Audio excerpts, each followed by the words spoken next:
भक्तों, आज अगहन महीने की कृष्णा पक्ष की शुक्रवार का दिन है और आज आप सभी श्रवण करेंगे शुक्रवार व्रत में सुनी जाने वाली शुक्रवार की व्रत कथा। आज के दिन जो भक्त व्रत रखकर इन कथाओं को श्रद्धा पूर्वक श्रवण करता है तभी उनका व्रत पूर्ण माना जाता है। कहते हैं कि शुक्रवार के व्रत को करके इन कथाओं को श्रवण करने से शुक्रवार के सभी देवी देवता भक्तों की सभी मनोकामना को पूर्ण करते हैं। इसलिए आज के दिन इन कथाओं को एक बार अवश्य सुनिएगा।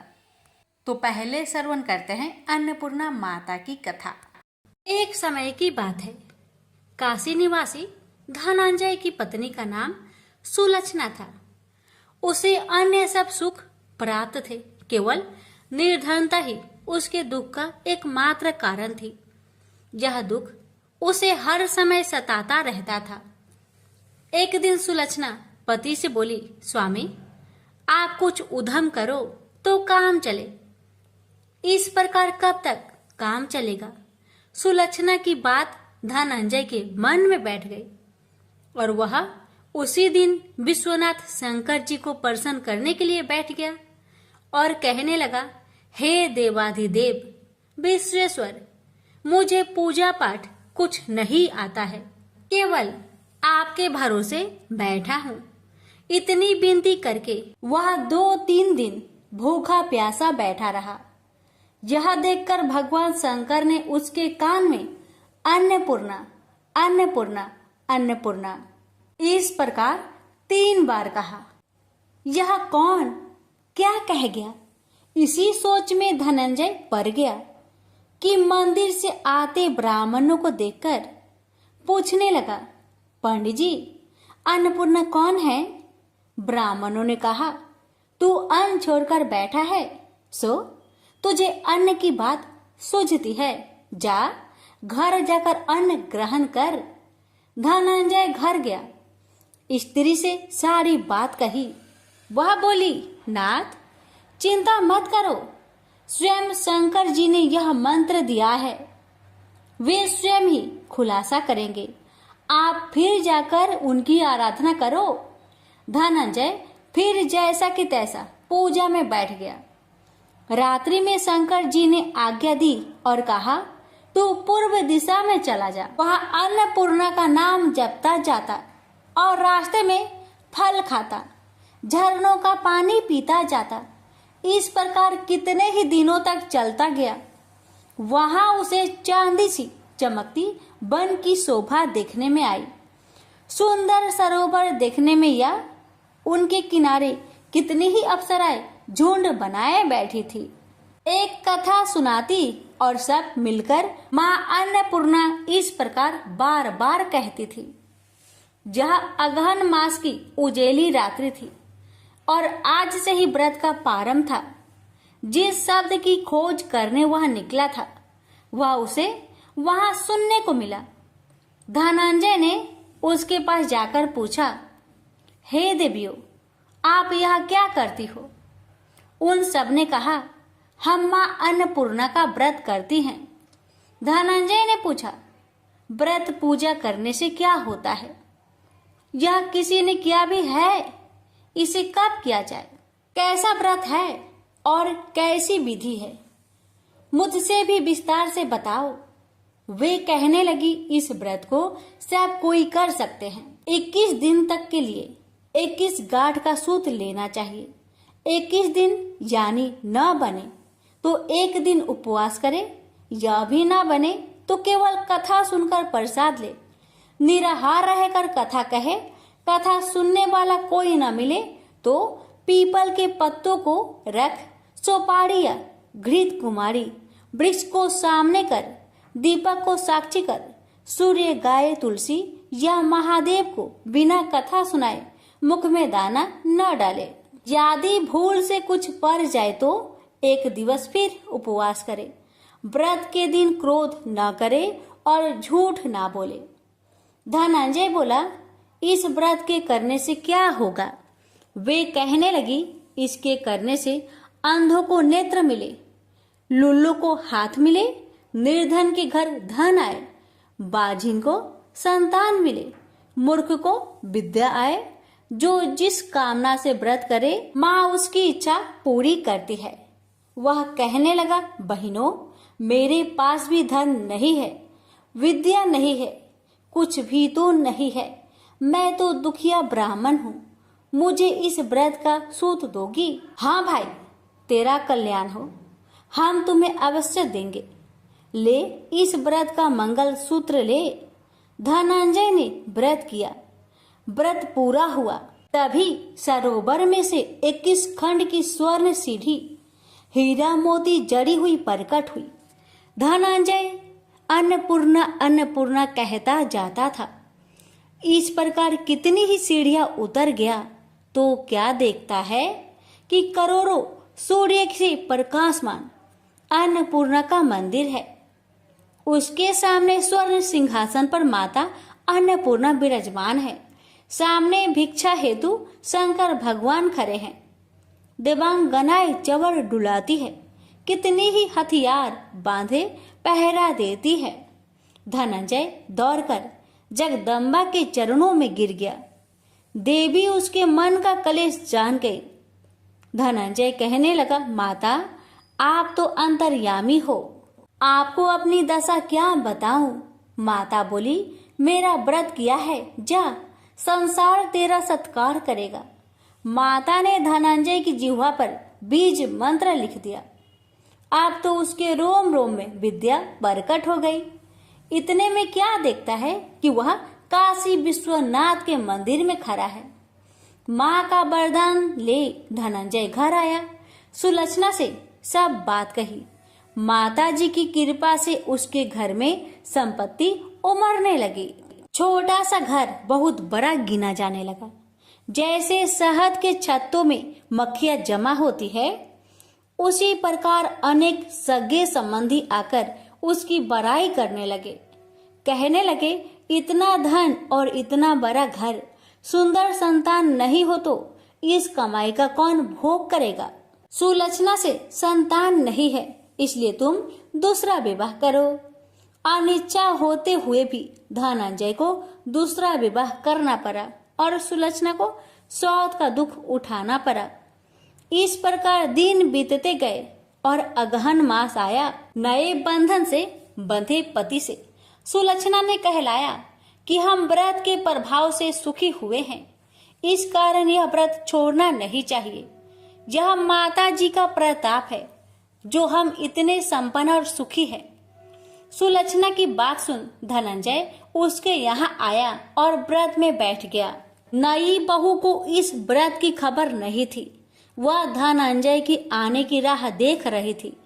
दिन बीतते गए और व्रत पूर्ण होने में 3 दिवस बाकी थे कि नई बहू को खबर पड़ी। उसके मन में ईर्ष्या की ज्वाला दहकने लगी थी। सुलक्षणा के घर आ पहुंची और उसने वहां भगदड़ मचा दी। वह धनंजय को अपने साथ ले गई। नए घर में धनंजय को थोड़ी देर के लिए निंद्रा ने आ दबाया। इसी समय नई बहू ने उसका व्रत का सूत तोड़कर आग में फेंक दिया। अब तो माता जी का कोप जाग गया। घर में अकस्मात आग लग गई। सब कुछ जलकर खाक हो गया। सुलक्षणा जान गई और पति को फिर अपने घर ले आई। नई बहू रूठकर माता पिता के घर जा बैठी। पति को परमेश्वर मानने वाली सुलक्षणा बोली, नाथ, घबराना नहीं, माता जी की कृपा अलौकिक है। पुत्र कुपुत्र हो जाता है, पर माता कुमाता नहीं होती। अब आप श्रद्धा और भक्ति से आराधना शुरू करो, वे जरूर हमारा कल्याण करेगी। धनंजय फिर माता के पीछे पड़ गया। फिर वही सरोवर सीढ़ी प्रकट हुई। उसमें माँ अन्नपूर्णा कहकर वह उतर गया। वहां जा माता जी के चरणों में रुदन करने लगा। माता प्रसन्न होकर बोली, यह मेरी स्वर्ण की मूर्ति ले, उसकी पूजा करना, तू फिर सुखी हो जाएगा। जा, तुझे मेरा आशीर्वाद है। तेरी स्त्री सुलक्षणा ने श्रद्धा से मेरा व्रत किया है, उसे मैंने पुत्र दिया है। धनंजय ने आंखें खोली तो खुद को काशी विश्वनाथ के मंदिर में खड़ा पाया। वहां से फिर उसी प्रकार घर को आया इधर सुलक्षणा के दिन चढ़े और महीने पूरे होते ही पुत्र का जन्म हुआ। गांव में आश्चर्य की लहर दौड़ गई। इस प्रकार उसी गांव के निसंतान सेठ के पुत्र होने पर उसने माता अन्नपूर्णा का मंदिर बनवा दिया। उसमें माता जी धूमधाम से पधारी, यज्ञ किया और धनंजय को मंदिर के आचार्य का पद दे दिया। जीविका के लिए मंदिर की दक्षिणा और रहने के लिए बड़ा सुंदर सा भवन दिया। धनंजय स्त्री पुत्र सहित वहां रहने लगा। माता जी के चढ़ावे में भरपूर आमदनी होने लगी। उधर नई बहू के पिता के घर डाका पड़ा, सब लूट गया। वे भीख मांगकर पेट भरने लगे। लक्षणा ने यह सुना तो उन्हें बुला भेजा, अलग घर में रख लिया और उनके अन्न वस्त्र का प्रबंध कर दिया। धनंजय, सुलक्षणा और उसका पुत्र माताजी की कृपा से आनंद से रहने लगे। माताजी ने जैसे इनके भंडार भरे वैसे सबके भंडार भरे। हे माता, अगर आपकी कथा कहने में हमसे कोई गलती हुई हो उसे क्षमा करना और अपने सभी भक्तों की सभी मनोकामना को पूर्ण करना। प्रेम से बोलिए अन्नपूर्णा माता की जय। हर हर महादेव, माता पार्वती की जय। वैभव लक्ष्मी व्रत कथा। ये कथा है बिना दहेज की शादी। कथा बहुत सुंदर है, अंत तक जरूर सुने और दूसरों को भी शेयर करें। मनोहर एक प्राइवेट फर्म में साधारण पद पर कार्य करता था। जितना वेतन मिलता था उसमें घर खर्च मुश्किल से ही पूरा हो पाता था। यही कारण था कि वह धन का यथोचित संग्रह नहीं कर पाया। उसने इतना अवश्य किया था कि अपनी लड़की रचना को अच्छी शिक्षा दिलाने में लापरवाही नहीं बरती थी। रंजना जितनी खूबसूरत थी उतनी ही गुणवान व बुद्धिमान थी। समय के साथ साथ उसने यौवन की दहलीज पर कदम रखा। एक दिन मनोहर की पत्नी माधवी ने कहा, सुनो जी, लड़की अब सयानी हो गई है, इसके बारे में कुछ सोचा है आपने? मनोहर ने कहा, तुम चिंता क्यों करती हो? भाग्यवान, हमारी बिटिया में क्या कमी है? वह सुंदर है, गुणवान है, बुद्धिमान है। इसका हाथ मांगने के लिए तो लड़के वाले की लाइन लग जाएगी, तुम देखती रहना। लेकिन माँ तो माँ ही होती है। उसे बदलते समय का अनुभव भी था। वह जानती थी कि दहेज की समस्या के दिन प्रतिदिन बढ़ती ही जा रही है और दहेज ना देने पर तरह तरह के घटने वाली दुर्घटनाओं से भी वह परिचित थी। समय का चक्र निर्वाध गति से चलता रहा। रंजना ने शिक्षा भी पूरी कर ली। उसने बीए प्रथम श्रेणी से पास करके घर में खुशियां ला दी थी। लेकिन माँ को तो बस एक ही चिंता थी, किसी भी तरह रचना के हाथ पीले हो जाए। पिछले कुछ दिनों में मनोहर को भी रंजना की शादी की चिंता सताने लगी थी और वह योग वर की तलाश में जुट गया था। वह जहां भी जाता दहेज की मांग मुंह बाए खरी मिलती। सीधा साधा मनोहर दुनियादारी से परिचित था। उसने तो यही सोचा था कि उसकी लड़की की शादी उसके गुण व रूप के कारण कहीं भी हो जाएगी।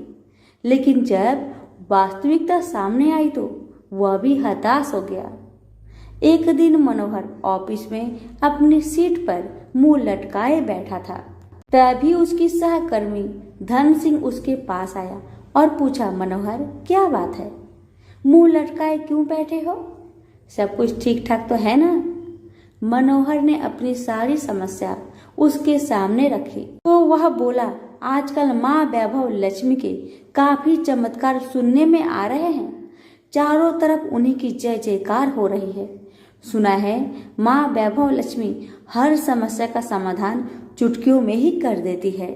मेरा तो कहना है कि तुम भी उनकी शरण में चले जाओ। बिटिया के लिए योग वर खुद ब खुद तुम्हारे द्वार पर आ जाएगा। धन सिंह की बातों से मनोहर का विवेक जाग उठा और उसने पत्नी सहित माँ वैभव लक्ष्मी के 21 शुक्रवार तक व्रत रखने का संकल्प लिया। व्रत के दिन पति पत्नी माँ का ही गुणगान करते रहे और शाम को पूजन कर भोजन करते हैं। इस तरह जब 7वें शुक्रवार का व्रत था। उसी दिन उसकी फर्म का मालिक सेठ दीनदयाल उसके घर पहुंचा। उन्हें देखकर पहले तो मनोहर चौंका, फिर आओ भगत में जुट गया। सेठ दीनदयाल ने मनोहर से कहा, मनोहर बुरा न मानना, तो मैं एक बात कहूँ। मनोहर ने कहा, आप भी कैसी बातें करते हैं सेठ जी, आप तो बस आदेश करें। सेठ दीनदयाल ने कहा, तुम्हारी बेटी रचना मुझे और मेरे लड़के राजेश को बहुत पसंद है। मैं चाहता हूँ कि इन दोनों की शादी कर दी जाए। तुम्हें कोई आपत्ति हो तो मुझे कहो। मनोहर को कानों से सुने शब्द पर विश्वास नहीं हुआ। अपनी प्रसन्नता को मन में दबाते हुए बोला, सेठ जी, कहा आप राजा भोज के सामान और कहा मैं गंगू तेली जैसा। आपके सामने मेरी हैसियत ही क्या है। सेठ दीनदयाल ने उसकी बात को भांपते हुए कहा, मनोहर तुम किसी प्रकार की चिंता मत करना, यह शादी दहेज के बिना होगी। बस मुझे तो रचना जैसी गुणवान लड़की ही चाहिए। मनोहर और उसकी पत्नी माधवी ने इसे माँ का ही चमत्कार माना और एक दूसरे की तरफ देखते हुए स्वीकृति दे दी। फिर रचना की शादी बड़े धूमधाम से हुई, जिसे देखकर सभी दंग रह गए। शादी के बाद मनोहर और उसकी पत्नी 21 शुक्रवार व्रत पूरे किए। व्रत के अंतिम दिनों दोनों ने 21 कन्याओं को भोजन कराया तथा माँ वैभव लक्ष्मी का विधिवत पूजन कर व्रत कथा की 21 पुस्तकें माँ के श्रद्धालु भक्तों में बांटी। माँ की कृपा से मनोहर माधवी सुखपूर्वक रहने लगे। इधर 9 माह बाद रचना को पुत्र रत्न की प्राप्ति हुई। ये सब माँ के चमत्कार की बदौलत ही संभव हो पाया था। तो सभी मिलकर बोलिए, माँ वैभव लक्ष्मी की जय। कथा अच्छी लगे तो दूसरों को शेयर अवश्य करें। कथा। किसी गांव में अनेक लोग रहा करते थे और सभी अपने अपने कामों में मग्न रहते थे। किसी को किसी का चिंता फिक्री परवाह था ही नहीं, सब अपने से ही मतलब रखते थे। इसी कारण से भजन कीर्तन, भक्ति भाव, दया माया, परोपकार जैसे संस्कार कम हो गए। उस गांव में बुराइयां बढ़ गई थी। शराब, जुआ, रेस, व्यभिचार, चोरी डकैती वगैरह बहुत गुना शहर में होता रहता था। इसके बावजूद उस गांव में कुछ अच्छे लोग भी रहा करते थे। ऐसे ही लोगों में शीला और उनके पति की गृहस्थी मानी जाती थी। शीला बहुत धार्मिक प्रवृत्ति की थी और उसका स्वभाव संतोषी था। उनका पति भी विवेकी और सुशील था। शीला और उसका पति कभी किसी की बुराई नहीं किया करते थे और प्रभु भजन में अच्छी तरह समय व्यतीत करते थे। शहर के लोग उनकी गृहस्थी की सराहना करते थे। देखते ही देखते दिन बीतने लगा, समय बदल गया। शीला का पति बुरे लोगों से दोस्ती कर बैठा। अब होना क्या था वो तो हम सभी जानते हैं। अच्छे संगति का असर हमेशा अच्छा ही होता है, बुरा संगति का असर हमेशा बुरा ही होता है। इसलिए हमें हमेशा अच्छे संगति से संगत रखना चाहिए, बुरे से नहीं। अब जब शीला का पति बुरे लोगों से दोस्ती कर बैठा, अब वह जल्द से जल्द करोड़पति बनने का ख्वाब देखने लगा। इसलिए वह गलत रास्ते पर चल पड़ा। फलस्वरूप वह रोडपति बन गया। कहा जाता है ना, लालच बुरी बला है, इसलिए लालच नहीं करना चाहिए। अपना ईमानदारी और मेहनत से आगे बढ़ना चाहिए। अब जब शीला का पति रोडपति बन गया, यानी रास्ते पर भटकते भिखारी जैसी उसकी हालत हो गई थी। शराब, जुआ, रेस, चरस, गांजा वगैरह बुरी आदतों में शीला का पति भी फंस चुका था। दोस्तों के साथ उसे भी शराब की आदत बुरी तरह लग गई थी। इस प्रकार उसने अपना सब कुछ रेस जुए में गवा दिया। अब तो शीला अपने पति के बर्ताव से बहुत दुखी रहने लगी। किंतु उसे भगवान पर भरोसा था कि सब कुछ ठीक हो जाएगा। यही सोचकर वह अपने पति के बुरे बर्ताव को सहने लगी। शीला अपना अधिकांश समय प्रभु की भक्ति में बिताने लगी। अचानक एक दिन दोपहर को उनके द्वार पर किसी ने दस्तक दिया। शीला ने द्वार खोलकर देखा कि एक माजी खड़ी थी। उनके चेहरे पर अलौकिक तेज निखर रहा था। उनकी आंखों में से मानो अमृत की वर्षा हो रहा था। उनका भव्य चेहरा करुणा और प्यार से छलक रहा था। उनको देखते ही शीला के मन में अपार शांति छा गई। सारी चिंता मिट गई। शीला के रोम रोम में आनंद छा गया। शीला उस माजी को आदर के साथ अपने घर ले आई। दुख का बात यह था कि शीला के घर में बैठाने के लिए कुछ भी नहीं था कि माजी को किस पर बैठाया जाए। बेचारी यह सोच विचार के उसने एक सकुचाकर एक फटी हुई चादर पर उनको बिठाया और शीला ने कहा, माजी, मेरे घर में और कुछ भी नहीं है जो मैं आपको बैठा सकूं, इसलिए माँ मुझे माफ करना, मैं आपको फटी हुई चादर पर बैठा रही हूँ। माँ तो शीला की बातों से मंद मंद मुस्कुरा रही थी।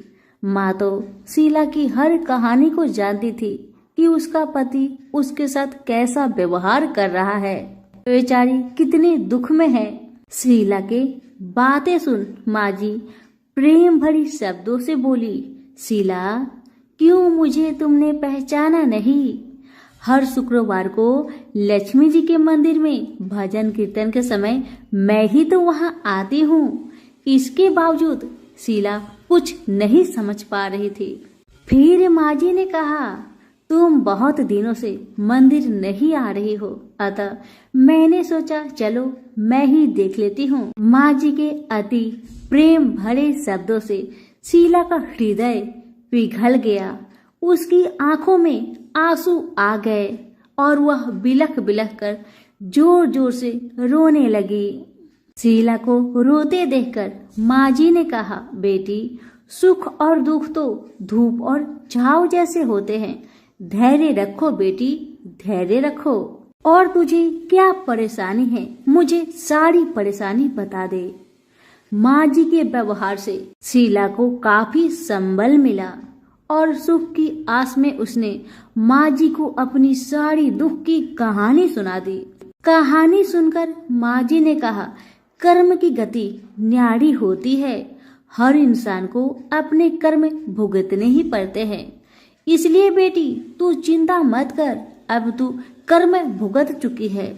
अब तुम्हारे सुख के दिन अवश्य आएगी। तू माँ लक्ष्मी जी की भक्त है। माँ लक्ष्मी जी तो प्रेम और करुणा की अवतार है। वे अपने भक्तों पर हमेशा ममता छिड़कती है। इसलिए तू धैर्य रखकर माँ लक्ष्मी का व्रत कर, इससे सब कुछ ठीक हो जाएगा। तुम्हारा दुख दर्द सब समाप्त हो जाएगा और तुम्हारे घर में अन्न धन का भंडार भर जाएगा। बस श्रद्धा भक्ति से माँ लक्ष्मी का व्रत करो। माँ जी की बात सुन शीला पूछने लगी, माँ, व्रत की विधि तो मुझे पता नहीं। तब माँ जी ने उसे व्रत की सारी विधि भी बताई। माँ जी ने कहा, बेटी, माँ लक्ष्मी जी का व्रत बहुत सरल है। उसे वर लक्ष्मी व्रत या वैभव लक्ष्मी व्रत कहा जाता है। यह व्रत करने वाले की सब मनोकामना पूरी होती है। वह सुख संपत्ति और यश प्राप्त करता है। शीला यह सब सुनकर आनंदित हो उठी। शीला ने संकल्प करके आंखें खोली तो सामने कोई नहीं था। वह विस्मित हो गई कि माँ जी कहाँ गई? अभी तो माँ जी मेरे सामने खड़ी थी। शीला को तत्काल यह समझने में देर नहीं लगी कि माँ जी कोई और नहीं, साक्षात माँ लक्ष्मी ही थी। दूसरे दिन शुक्रवार था। सवेरे स्नान करके स्वच्छ कपड़े पहनकर शीला ने माँ जी द्वारा बताई विधि से पूरे मन से श्रद्धा भक्ति से व्रत किया और आखिर में प्रसाद वितरण हुआ। यह प्रसाद पहले पति को खिलाया। प्रसाद खाते ही पति के स्वभाव में फर्क पड़ गया। माँ लक्ष्मी की कृपा से उसका पति जिस दिन प्रसाद खाया उस दिन अपनी पत्नी को मारा पीटा नहीं, सताया भी नहीं। शीला को बहुत अच्छा लगा। शीला के मन में तो अब पहले से भी ज्यादा वैभव लक्ष्मी व्रत के लिए श्रद्धा बढ़ गई। शीला ने पूर्ण श्रद्धा भक्ति के साथ 21 शुक्रवार तक वैभव लक्ष्मी व्रत किया। 21वें शुक्रवार को माँ जी के कहे मुताबिक उद्धापन विधि करके 7 स्त्रियों को वैभव लक्ष्मी व्रत की 7 पुस्तक उपहार में दी। फिर माता जी के धन लक्ष्मी स्वरूप की छवि को बंधन करके भाव से मन ही मन प्रार्थना करने लगी। हे माँ धन लक्ष्मी, मैंने आपका वैभव लक्ष्मी व्रत करने की मन्नत मानी थी, वह व्रत आज पूर्ण किया है। हे माँ, मेरी हर विपत्ति को दूर करो, हमारा सबका कल्याण करो। जिसे संतान ना हो माँ उसे संतान देना। सौभाग्यवती स्त्री का सौभाग्य को माँ अखंड रखना। कुंवारी लड़कियों को मन भावन पति देना। जो आपका यह चमत्कारी वैभव लक्ष्मी व्रत करे उनकी सब विपत्ति को दूर करना, सभी को सुखी रखना। हे माँ, आपकी महिमा अपार है। ऐसा बोलकर लक्ष्मी जी के धन लक्ष्मी स्वरूप की छवि को प्रणाम किया। व्रत के प्रभाव से शीला का पति अच्छा इंसान बन गया और अब शीला का पति मेहनत करके व्यवसाय करने लगा। उसने तुरंत शीला के गिरवी रखे गहने छुड़ा लिए। घर में धन की बाढ़ सी आ गई। घर में पहले जैसी सुख शांति छा गई। वैभव लक्ष्मी व्रत का प्रभाव देखकर मोहल्ले की दूसरी स्त्रियां भी विधि पूर्वक वैभव लक्ष्मी व्रत करने लगी। सभी प्रेम से बोले, वैभव लक्ष्मी माता की जय हो। आइए अब जानते हैं वैभव लक्ष्मी व्रत का उद्धापन विधि। 7, 11 या 21 जितने भी शुक्रवार की मन्नत मांगी हो उतने शुक्रवार तक यह व्रत पूरी श्रद्धा तथा भावना के साथ करना चाहिए। आखिरी शुक्रवार को इसका शास्त्रीय विधि के अनुसार उद्धापन करना चाहिए। आखिरी शुक्रवार को प्रसाद के लिए खीर बनानी चाहिए। जिस प्रकार हर शुक्रवार को हम पूजन करते हैं वैसे ही करना चाहिए। पूजन के बाद माँ के सामने एक श्रीफल फोड़े। फिर कम से कम 7 कुंवारी कन्या या सौभाग्यशाली स्त्रियों को कुमकुम का तिलक लगाकर माँ वैभव लक्ष्मी व्रत कथा की किताब की एक प्रति उपहार में देनी चाहिए और सबको खीर का प्रसाद देना चाहिए। इसके बाद माँ लक्ष्मी जी को श्रद्धा सहित प्रणाम करना चाहिए। फिर माता जी के धन लक्ष्मी स्वरूप की छवि को बंधन करके भाव से मन ही मन प्रार्थना करे। हे माँ धन लक्ष्मी, मैंने आपका वैभव लक्ष्मी व्रत करने की मन्नत मानी थी, यह व्रत आज पूर्ण किया है। हे माँ, हमारी मनोकामना पूर्ण करे, हमारी हर विपत्ति को दूर करे, हम सबका कल्याण करे। जिसे संतान ना हो उसे संतान देना, सौभाग्यवती स्त्री का सौभाग्य अखंड रखना, कुंवारी लड़की को मन भावन पति देना। जो आपका यह चमत्कारी वैभव लक्ष्मी व्रत करे उनकी सब विपत्ति दूर करना, सभी को सुखी करना। हे माँ, आपकी महिमा अपार है, आपकी जय हो। ऐसा बोलकर लक्ष्मी के धन लक्ष्मी स्वरूप की छवि को प्रणाम करे। सभी प्रेम से बोलिए, वैभव लक्ष्मी माता की जय हो।